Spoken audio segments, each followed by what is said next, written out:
Hey, c'est tout les gars, c'est Brosselio. Aujourd'hui on se retrouve pour une nouvelle vidéo et aujourd'hui je vais vous parler de mon nouveau clavier. Et alors en fait c'est un clavier qui est vraiment très rapide en jeu.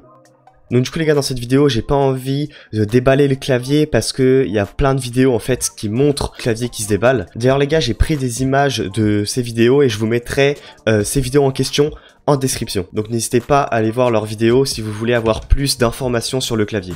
Avant, j'avais un clavier que j'avais payé 40 € sur Amazon et comme en fait il était pas assez rapide, j'ai voulu en acheter un autre. C'est le SteelSeries Apex 7. Donc moi je l'ai pris en TKL avec les switches rouges. Je crois il m'a coûté environ 160 € sur Amazon. Alors du coup les gars, je vous mettrai aussi un lien pour pouvoir l'acheter. Donc si vous voulez l'acheter, voilà, il y a un lien dans la description. Et franchement les gars, je suis pas très fort en ce qui est edit, surtout les double edits. Mais franchement les gars, ça n'a rien à voir. C'est beaucoup plus rapide et c'est pas une blague, c'est-à-dire que je le sens vraiment en fait. Ça n'a vraiment rien à voir. Et alors les gars, en plus de ça, il y a un logiciel que vous pouvez installer directement sur le site de SteelSeries. Donc le logiciel s'appelle SteelSeries Engine 3. Et en gros les gars, avec ce logiciel, vous pouvez régler vraiment un maximum de trucs. Il y a donc bien sûr tout ce qui est LED. Vous pouvez régler à 100% toutes vos touches. Et les gars, il y a aussi pas mal d'applications que vous pouvez installer pour votre clavier. Je connais pas non plus à 100% le logiciel. Du coup, je vous ai mis une vidéo qui explique vraiment tout sur le logiciel, le clavier, les caractéristiques, plein de choses comme ça. Donc du coup les gars, si ça vous intéresse, je vous mettrai la vidéo en description. Alors juste les gars, si vous avez envie d'un clavier mécanique, que vous débutez sur les jeux vidéo ou des trucs comme ça, je vous conseille pas ce clavier parce que il est quand même plutôt cher. Alors après, c'est sûr que si vous achetez ce clavier, après vous êtes tranquille. Donc du coup les gars, pour continuer à présenter le clavier, je vais lancer une petite game en solo. Donc du coup les gars, il y a un autre petit truc, c'est que ce clavier il est disponible avec 3 switches différents. Donc vous pouvez prendre soit les switches rouges, donc c'est ce que j'ai pris, soit les switches marron. Donc alors les switches marron les gars, je suis désolé, je n'ai jamais essayé, je sais pas du tout ce que ça vaut. J'en ai vraiment aucune idée. Il me semble que c'est assez silencieux, donc si jamais, je sais pas, si jamais tu fais des vidéos, peut-être que ça peut être pas mal, hein. Par contre les bleus, j'ai pu les tester, je les ai testés environ, je dirais à peu près 1 an. Mais sinon les gars, les switches bleus c'est plutôt pas mal, ça fait du bruit, alors faut pas... Putain mon shoot.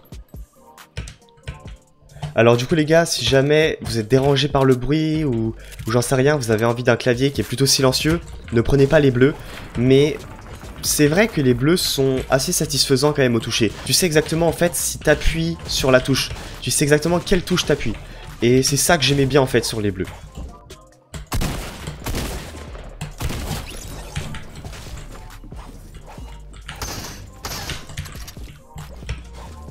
Ok, il a pas l'air si mauvais.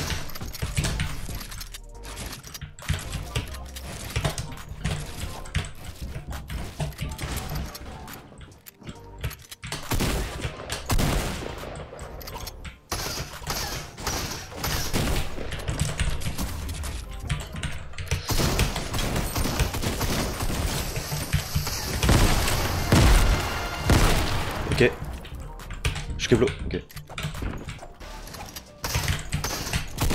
Ok. Et alors aussi les gars, moi qui ai aussi beaucoup testé les switches bleus, franchement, je vous conseille pas plus un switch que l'autre. Parce que, alors à part vraiment les marrons que je connais pas du tout, en fait les gars, si vous hésitez entre bleu ou rouge, parce qu'en fait, il me semble que la rapidité des 3 switches, donc marron, bleu et rouge, c'est la même rapidité pour ce clavier. C'est-à-dire que ça va être exactement pareil. Si tu prends un marron, il me semble que c'est 2 ms, il me semble. Donc si tu prends un marron, tu auras exactement la même rapidité d'exécution que si jamais tu prends un rouge ou un bleu. Juste perso, moi j'ai les switches rouges parce que je sais que j'avais envie de tester les switches rouges et que c'était vraiment les switches qui sont à dire les plus connus pour le gaming. Et franchement, je suis vraiment pas déçu. Je préfère les switches rouges même aux switches bleus.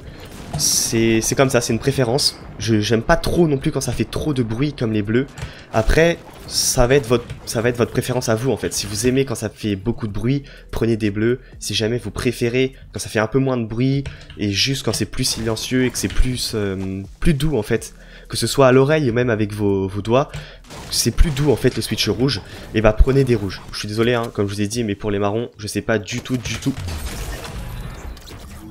Ah. Ah, oh, ah ok. Ok. Ah les gars, je l'avais pas vu. Du coup les gars, je disais pour les marrons, je sais pas du tout à quoi ça ressemble. Du coup, franchement les gars, essayez de faire un avis par vous-même. Alors du coup les gars, la vidéo est déjà terminée, j'espère qu'elle vous aura plu. Sinon, c'était Brosselio, moi je te dis like, commente, partage, abonne-toi, à plus.